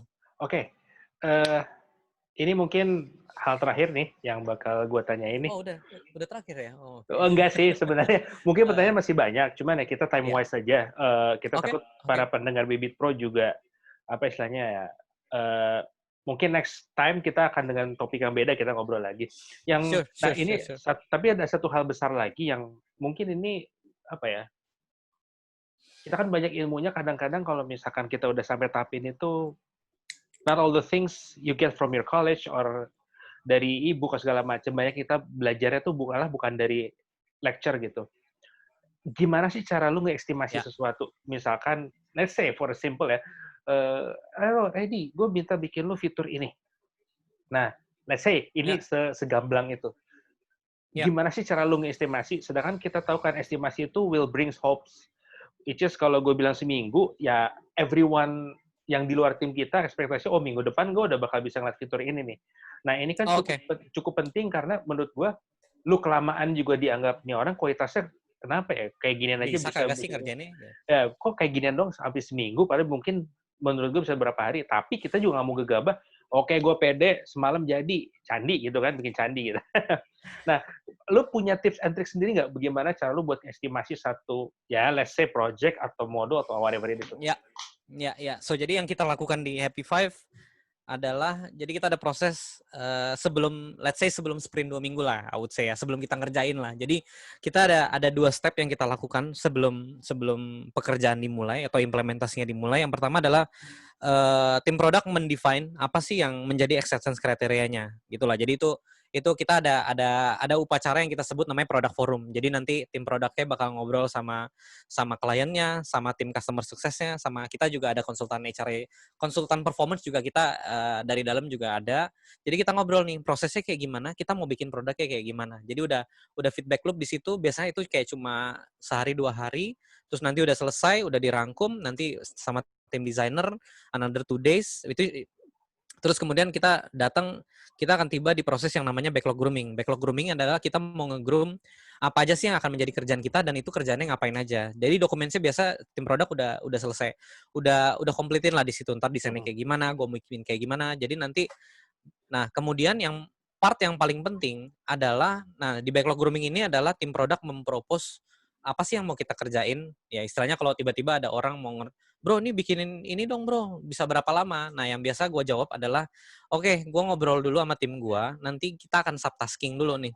Kita akan detailin untuk bisa menge-achieve ini, gue harus melakukan A, B, C, D, E, F-nya itu benar-benar kita punya disiplin yang sangat tinggi untuk mendetailkan setiap detail yang mau kita kerjakan. Kalau bisa sampai line of code yang mau lu ganti aja kayak kita mendorong teman-teman untuk lu harus tahu apa yang akan lu kerjakan. Walaupun nanti di tengah-tengah implementasi juga bisa jadi akan berubah dan lu akan menemukan hal, oh iya ini database-nya gue belum indeks nih, segampang itu dan lu kadang-kadang mungkin nggak pikirin itu. Tapi it's better untuk lu pikirkan dulu, ini kalau gue mau bikin kayak gini, bikin fitur yang A, B, C kayak gini, gue mesti ngapainnya. Nah itu kita diskusikan tuh sama tim, sama tech lead-nya juga. Jadi tech lead-nya ya, assuming tech lead-nya udah experience juga mungkin melakukan ini, atau even belum pernah, tapi paling nggak ada 1-2 hari research time untuk membaca dulu codingannya, codingan lu yang sekarang kayak gimana, versus sama apa yang pengen lu bikin dan lu tambahin. Oh ini mah nambahin kayak gini mah, nambah ini. Jadi didetailin, sehingga estimasi akhirnya jauh lebih akurat dibanding lu cuma tembak borongan begitu doang. Lu ngerti maksud gua kan, tembak borongan kan? Nah jadi dan kita selalu kayak gitu kalau misalnya klien atau even partner kita sendiri nanya, bro ini si klien ini mau bikin ini nih, atau kayak customer, ada klien ada user yang mau dia kalau bisa ininya bisa digerak atas apapun itu. Jadi kita nggak mau gegabah langsung Ya udah 2 hari gitu ya. ngasih, nggak bisa. Itu kalau lu mau gua kayak gitu, kita kasih caveat, gue bisa nih tembakin buat lu sekarang, tapi ini resiko ngaretnya bisa jadi tinggi karena gue tidak tahu ini ya, kita belum tahu detail apa aja yang harus kita lakukan di tempat kita untuk bisa melakukan kayak gini. Jadi makanya begitu gue minta, dan estimasi nggak pernah datang dari gue, selalu dari tim engineer gue, tim yang actually bakal ngoding itu.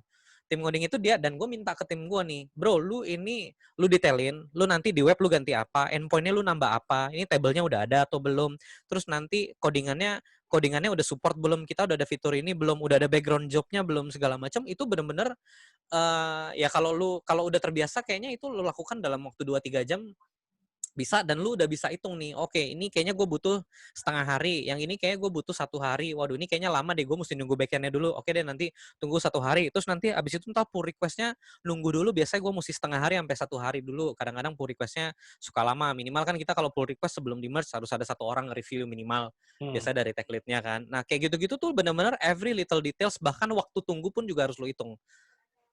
Gue minta itu ke anak-anak gue. Nah nanti dari semua rangkuman itu, dari backend, dari front end, dari web, dari iOS sama dari Android, karena kebetulan kita cross platform kan, kita kumpulin terus kita lihat nih, paralelnya Gantt chart-nya kayak gimana nih. Oh, nih kayaknya berarti setelah di testing, terus nanti di-review lagi sama tim produk, nah nanti bisa kelihatan nih, garis akhirnya kira-kira estimated udah mulai bisa dirilis kira-kira di tanggal segini. Dan gue bisa kasih lihat nih detailnya ke kliennya. Nih Pak, ini hal-hal yang akan kita kerjain. Jadi kita making sense juga. Kenapa ini harus dikerjakan selama ini. Oke. Jangan lu cuma bilang 3 minggu, tapi lu nggak tahu nih 3 minggu ngapain aja. Ya dia juga, kliennya juga bingung dong. Lu ngapain lu 3 minggu, coba kan sebetulnya kan kita tinggal kasih tahu aja kan, Pak, soalnya kita mesti ngerjain ini, soalnya yang ini begini kan. Kalau kita being reasonable, gue yakin klien yang reasonable juga ya. Kalau klien yang reasonable ya, cuman kalau klien yang udah nggak mau tahu sih ya itu udah beda cerita ya. Cuman I think dengan ada penjelasan yang wajar dan bisa dimengerti sama mereka, I think tanggal-tanggal ini bisa jadi make sense dan nggak masalah. Jadi di satu sisi ini juga skill negosiasi juga sangat penting. Skill negosiasi, Soft bagaimana skill cara ya. lu bisa win-win. Ini ada soft skill-nya juga, di mana lu supaya bisa, karena gini, lu boleh nembak, tapi ya itu, lu punya potensi besar untuk mengecewakan kalau tembakan lu salah. Kan Iya, sebetulnya itu betul. kan yang Iya, problem iya, problem kita kan. iya. Sehingga, nah bagaimana nih cara kita bisa nge-solve supaya kita jangan sampai kita mengecewakan orang yang berharap sama kita. Ini kan udah masalah ekspektasi nih, ya kan. Ini udah masalahnya, ini udah masalah hubungan kerja lah gitu loh. Ini kan sebetulnya sama aja kayak hubungan kerja pada umumnya. Lu mau dagang roti juga, lu mau dagang franchise juga, lu pasti ada ekspektasi yang lu harapkan dari partner lu, dari co-founder lu, apapun itu. Ini menurut gua basically the same dengan memberikan estimasi yang tepat dan masuk akal dan mengurangi resiko. Ya masih ada resikonya. Ini gue selalu kasih tahu ke klien atau ke user kita. Bro, ini estimasi ya, makanya ini bukan deadline. Gue nggak pernah sebut ini deadline. Dari tadi gue mencoba untuk bilang kata target, tapi gue nggak pernah sebut. Gue mencoba untuk tidak menyebut kata deadline karena di software ini banyak hal-hal. Ini bukan Dynamic. ilmu. Ini sangat dynamic dan kita selalu memberi caveat ke customer kita, dan ya kita mau ya, dan untungnya kita juga ketemu customer atau klien-klien yang juga mengerti terhadap dinamika ini juga gitu loh. Sehingga, tapi ya itu again harus dikasih tahu dari awal, Pak, ini kita bikin software pada dasarnya kita nggak kayak bangun gedung nih Pak gitu.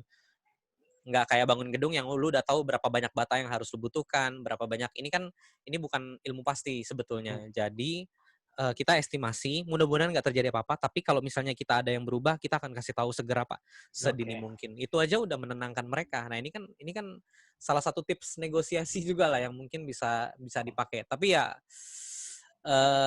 banyak hal lah untuk lu bisa memenangkan lu, supaya lu jangan sampai harus lembur-lembur lah untuk ngerjain Iya. target yang tidak masuk akal. Apa ya, kita kan lagi sering ini apa, work life balance ya. Walaupun Ya, ini tapi ya balance lah.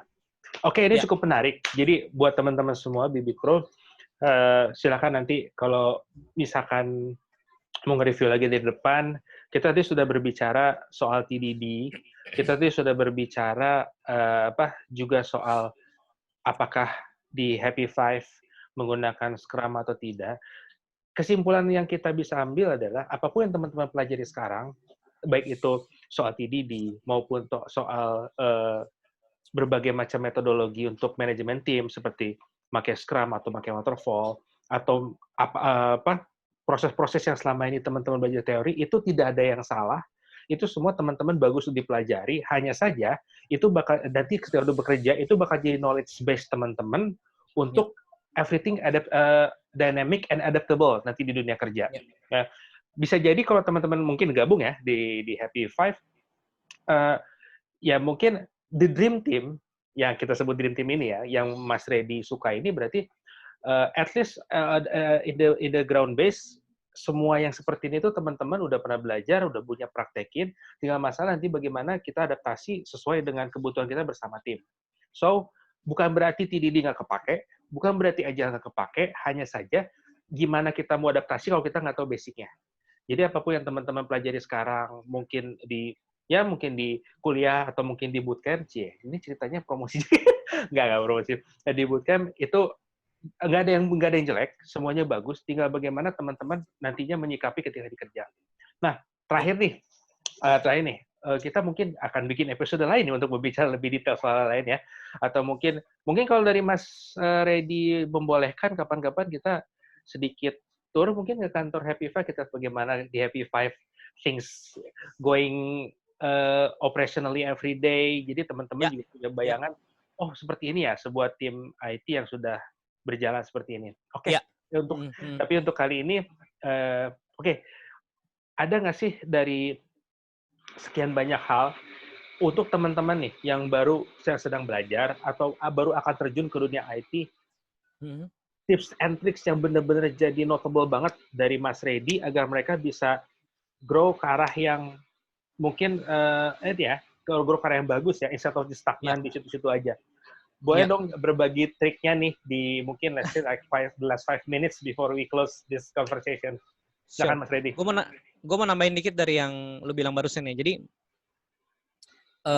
gue senang banget banyak peminat untuk belajar software engineering udah semakin tinggi. Ya of course juga karena industrinya juga semakin mendukung. Tapi again benar di bootcamp ini atau di dimanapun lu belajar, even lu belajar cuma online course doang, banyak ilmu yang bisa lu serap dan ini jadi bekal. Tapi bukan jadi yang paling utama kenapa lu sukses. Karena yang menentukan lu sukses atau enggak adalah again sama kayak dunia kita lah. Bukan yang paling kuat, bukan yang paling pinter yang survive, tapi yang paling bisa beradaptasi lah yang bertahan di dunia ini. Jadi Oke, I good point, think good point. begin dari mindset kayak gitu. Nah, makanya kadang-kadang kita punya kecenderungan teman-teman yang gue lihat dari tim dari teman-teman yang kita punya profesi yang serupa adalah terlalu fokus dengan menjadi terlalu strong di satu sisi, tapi padahal sebagai manusia sebetulnya kita perlu bisa beradaptasi dengan berbagai macam aspek-aspek yang terjadi di hidup kita. Jadi Betul. kalau lu IT, lu nggak bisa selalu ngeliatinnya cuma tentang teknis doang. Lu juga mesti ngerti kenapa lu melakukan apa yang lu lakukan. Lu mesti memikirkan itu lebih gede lagi supaya ya lu ngerti, supaya lu tahu bagaimana cara membuat apa yang lu bikin sukses. Jangan sampai lu desain di suatu project yang akhirnya nanti bakal nggak dipakai, bakal mati, nggak ada yang nggak guna lah ya. Apa gunanya? Ngapain lu menghabiskan waktu? Ya lu ngoding sih, tapi ngapain lu menghabiskan waktu untuk hal-hal yang lu nggak ngerti dan akhirnya nanti malah nggak dipakai lagi gitu loh. So I think dan untuk menjawab pertanyaan ini, gue tahu ini perlu proses panjang. Tapi menurut gue dengan dimulai dari pertanyaan kenapa ya gue bikin ini? Ini buat apa sih? Gunanya buat orang lain nih apa sih? Jangan cuma mikir karena oh ya biar gue digaji lah, yang penting lah. Ya menurut gue itu mindset yang harus dibuang jauh-jauh lah. Menurut gue duit akan mengikuti lu kok. Kalau misalnya lu mikirnya tuh bukan buat nyari duit tapi buat nolong lebih banyak orang lagi, entah itu customer lu, entah itu teman-teman lu yang ikut lembur-lemburan bareng lu istilahnya, atau mungkin manajer lu yang lagi susah diomelin sama manajer lagi. Jadi uh, muliakanlah pekerjaan lu untuk membantu orang, bukan hanya nggak cuma untuk membantu diri lu sendiri sih. I think menurut gua itu yang masih orang lupa gitu loh. Masih ya dan sangat wajar lah orang memikirkan dirinya sendiri, tapi ya kalau lu cuma mikirin diri sendiri ya akan sangat sulit untuk lu bisa bisa punya impact lebih banyak buat lebih banyak orang lagi dan sehingga orang ini akan memberikan value balik ke lu juga karena lu nolong mereka. I think mindsetnya sesimpel itu sih. Fantastic. Berarti ya kita nggak bisa pungkiri lah ya, orang-orang fresh graduate kan mungkin saat ini Ya, masih berkutat dengan egonya, gue pengen make money for myself, I want to buy the ya, good. Tapi lama-kelamaan mungkin ya. kita juga mesti coba melihat what can I do for my surroundings, Exactly, at least benar, for the people around me, and then getting bigger ya. betul, Oke, saya betul, mau nanya nih satu, ini saya sekarang yang apa? ya, Saya sering ditanya nih, eh, Mas gimana sih? Ada nggak sih trik cara cepat untuk jadi semua orang banyak yang bertanya cara cepat menjadi seorang developer yang handal. Saya selalu memberikan mereka jawaban, anggaplah misalkan ya, ada 100 step untuk bisa dibilang kamu sebagai seorang developer yang cukup baik. Saya bilang cukup ya, baik ya, tidak hanya seorang ya, developer, tapi cukup baik. ya, ya, Maka cara cepatnya adalah seberapa cepat kamu menyelesaikan 100 step itu dengan baik.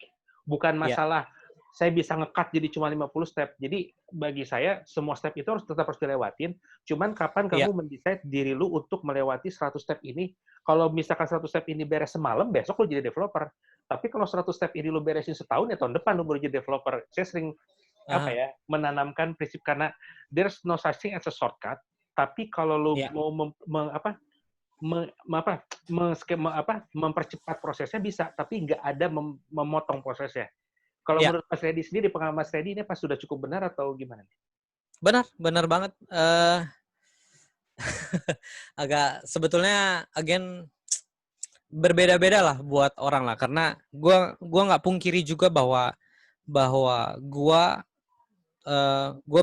ya banyak teman-teman, nggak cuma gua ya, banyak teman-teman yang masih dalam usia muda. Nggak usah kita deh, kita lihat Mark Zuckerberg itu bisa bikin Facebook di umur 19 dan udah bisa funding juta-juta dolar di umur 23 tahun. Itu juga partially karena privilege juga, karena ya mungkin dia dikelilingi oleh teman-temannya yang eh, venture capital juga, terus mungkin juga ada programmer yang keren banget karena dia berada di komunitas yang tepat, didukung orang tuanya, Hmm. teman-temannya, mungkin juga dia ketemu dengan Wah, teman-teman yang satu profesi privilege lah, semua sehingga itu. Privilege semua tuh. itu privilege semua lah. Jadi mempermudah, jauh berkali-kali lipat mempermudah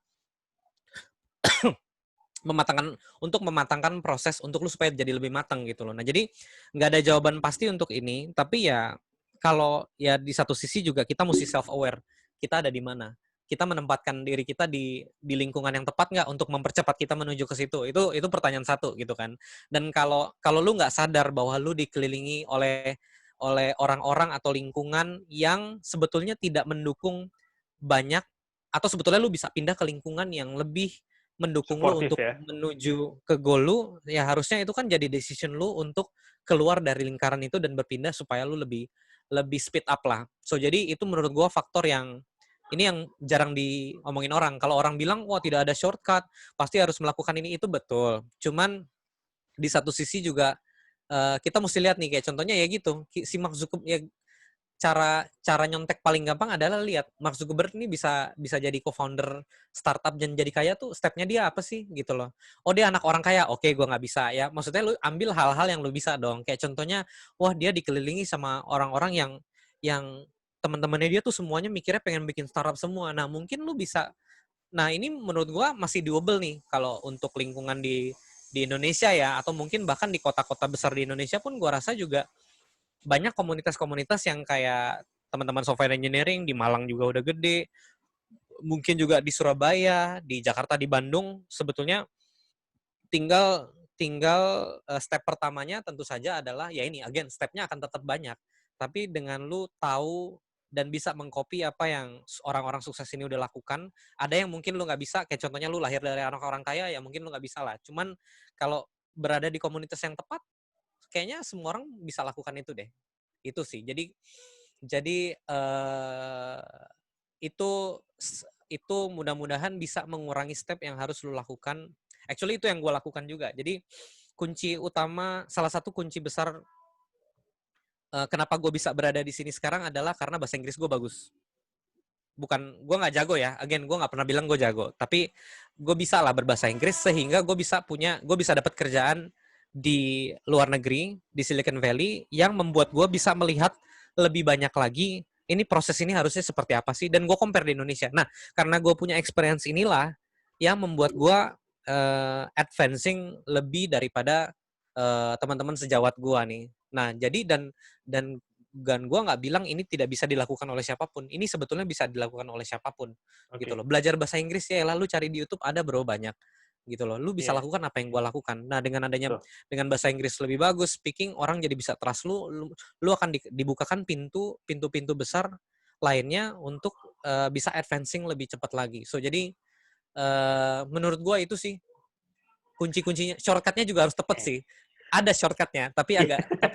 tapi tetap stepnya juga harus lu laluin Ya. lah, gitu. Jadi mungkin kita bisa secara kesimpulan menggabungkan antara bagaimana kita bisa pinter meraih privilege yang bisa kita kejar. Contoh tadi Ya, berkawan dengan orang-orang yang tepat, masuk lingkungan betul, yang tepat, tapi tetap ada hal-hal yang nanti pembelajaran, everything betul. which come from basic tetap harus Ya, ada. Dan Ya. yang menarik ini ya, salah satunya bahasa Inggris. Dulu tuh pernah ada seorang owner yang berpesan pada saya, ini gue setuju banget sih, dan Iya. dari Iya. pendapat Mas Reddy tadi kayaknya align banget. Jadi dia bilang gara-gara bahasa Inggris, walaupun pekerjaan lu berantakan, lu bisa kelihatan keren. Betul. Tapi Betul. gara-gara bahasa Inggris juga, pekerjaan lu sekeren apapun, lu bisa kelihatan stupid atau bahkan kelihatan hancur. Iya, Jadi iya. ya, buat teman-teman semua, ya bahasa Inggris apa ya? Ya kita juga sadar bahwa banyak literatur, ilmu-ilmu di dunia teknologi ini yang I can say maybe 90% itu yang memang berguna dan bagus, dan apa ya, teman-teman bisa nikmati itu. YouTube aja sekarang rata-rata kalau teman-teman cari satu teknologi, misalkan Vue.js itu banyak yang berbahasa Inggris yang cukup bagus. Iya. Iya. Walaupun ya promosi lagi, gue bikin juga sih ada sedikit technical Vue.js beberapa, Iya. tapi ya sudah untuk teman-teman yang bahasa Indonesia, tapi karena trik sih bukan pelajaran. Iya. Oke Mas Reddy, ini menjadi 1,5 jam paling menarik nih dalam pembicaraan kita nih. Ini isinya daging semua ya teman-teman. Jadi kalau Oh, teman-teman, sadis. ya loh, Daging. serius, ini ilmu banget loh. Ini banyak dari teman-teman tuh yang eh, sebenarnya gini loh, mereka punya pertanyaan ini mungkin udah lama, tapi karena mungkin kalau gue sama lu kan kita udah temenan dari lama ya bro ya, kita Ya. tinggal atur janjian, kita ngobrol. Tapi mereka untuk, waduh ini CTO nih Mas Reddy, mau nggak ya meluangkan waktu buat saya? Banyak yang berpikir mungkin seperti itu, atau mungkin narasumber-narasumber yang kemarin dan yang akan datang. Mereka ngerasa, gue nih masih siapa sih, masih cupu, masih tiba-tiba Mas Reddy mau tanya gitu.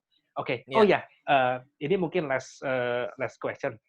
Kalau Ya. teman-teman pengen belajar nih dari Mas Reddy, kalau Ya. teman-teman kemarin kan kayak Mas Lutfi, dia eh, kalau mau bertanya bisa reachable via emailnya dan via LinkedIn-nya. Ya. Kalau Mas Didik ternyata lebih aktif di Twitter. Nah, kita Iya. teman-teman lain kalau iseng mau bertanya satu hal dua hal, mau kontak Mas Reddy, yang paling Mas Reddy bisa respon dengan enak di mana sih? Iya. So, ini juga banyak yang nanya ke gue. Jadi, gue kebetulan juga mentor di 1000 startup dan Oke. gue mentor di 1000 startup dan teman-teman kalau yang lagi mau reach out ke gue untuk ngobrol-ngobrol, karena sebetulnya gue sebetulnya sangat open untuk diajak ngobrol kayak gini-gini. Ada yang pengen, Oke. bang, gue pengen kembangin karir gue udah belajar ini habis apa. Gue sangat suka untuk bisa sharing apa yang gue tahu ke teman-teman yang mungkin butuh juga lah punya perspektif tambahan dari gue. So jadi, tapi at the same time juga ya waktu gue terbatas. Jadi seringkali gue juga ngelihat profilnya orang juga. Nah kalau di email gue nggak bisa lihat profil lu pada nih. Tapi kalau di Instagram gue bisa lihat lu siapa dan apakah lu orangnya bisa dibantu lah gitu. Atau mungkin di Twitter ya, kalau lu mungkin banyak nge-tweet juga, gue bisa lihat profil lu, istilahnya jadi kayak ngelihat resume online lu. I think it will be lebih helpful untuk gue tahu bagaimana cara bantu lu. So reach out gue di Reddy Sutandang di Instagram sama di Twitter. Di Oke. Instagram gue lebih banyak buka Instagram sih. Mungkin gue Oke. akan buka TikTok juga abis ini. Oke. Mungkin mau cari ini kali apa? Bukan, ada yang baru Kokofan apa namanya? Mungkin Oh iya, iya. suatu saat mungkin Mas Reddy tiba-tiba muncul dengan lagu-lagu yang Oh goyang-goyang yang sih. lucu-lucu. Ayo, tapi enggak tapi lah, tips and tricks lah. Oke. Terima kasih Mas Reddy. Mungkin kedepannya kita coba kembangin ini untuk beberapa apa ya, materi yang lebih spesifik kali ya, pembicaraan yang Ya, lebih kecil kita breakdown, karena ya, tujuan gue sih simple. Gue pengen share apa yang gue pelajari, orang lain pun bisa mempelajari. Jadi ya, kalau hari ini gue belajar dari Mas Reddy, siapa tahu ada teman lain yang mungkin dari pembicaraan kita bahkan mungkin bisa lebih maju dari gue gitu, atau dari kita berdua. Oh ternyata dari Mas Reddy kita sangat senang ya kalau ngeliat orang bisa maju dengan kita sharing ya. Oke, terima kasih Mas Reddy untuk waktunya. Apa juga salam buat istri di rumah. Selamat have a nice weekend. Oh, weekend tinggal berapa jam lagi? Oke, kembali ke oke, oke. kesibukannya lagi. Terima kasih sudah meluangkan waktu. Thanks a lot. Ini benar-benar banyak banget yang kita bisa. Buat teman-teman, ke depannya saya akan coba reach out lagi lebih banyak orang-orang profesional seperti Mas Reddy ini. Kita akan belajar banyak lagi dan mungkin kita coba ya mengulik lebih banyak dengan Mas Reddy. Jadi teman-teman di komen di bawah di YouTube kan ada komennya nih. Di bawah teman-teman bisa berusaha bisa untuk bertanya, atau mungkin ada yang Mas mungkin mau ada ide. Ini sebenarnya kemarin banyak ide juga Bro, untuk apa, siapa yang mau diwawancara, tapi gue pribadi coba reach out yang gue bisa reach out secara personal dulu, baru Ya, mungkin nanti yang getting bigger. Tapi jujur, semua narasumber gue sampai ke hari ini gokil-gokil, ilmunya luar biasa, baik yang bisa dipelajari. Semoga bermanfaat. Terima kasih. Oke, ini kayaknya ada satu orang yang muncul buat tadi. Oke, kita akan tutup sesi ini dulu. Setelah ini mungkin teman yang baru hadir ini bisa bertanya kalau mau bertanya. Boleh. Terima kasih, Meredi. Sukses terus dengan all the life and happy five-nya. Semoga kapan-kapan kita, gila, udah siap TikTok ini, beneran. Bikin TikTok. Oke, selamat sore buat teman-teman semuanya. Assalamualaikum warahmatullahi wabarakatuh. Terima kasih semuanya. Dadah.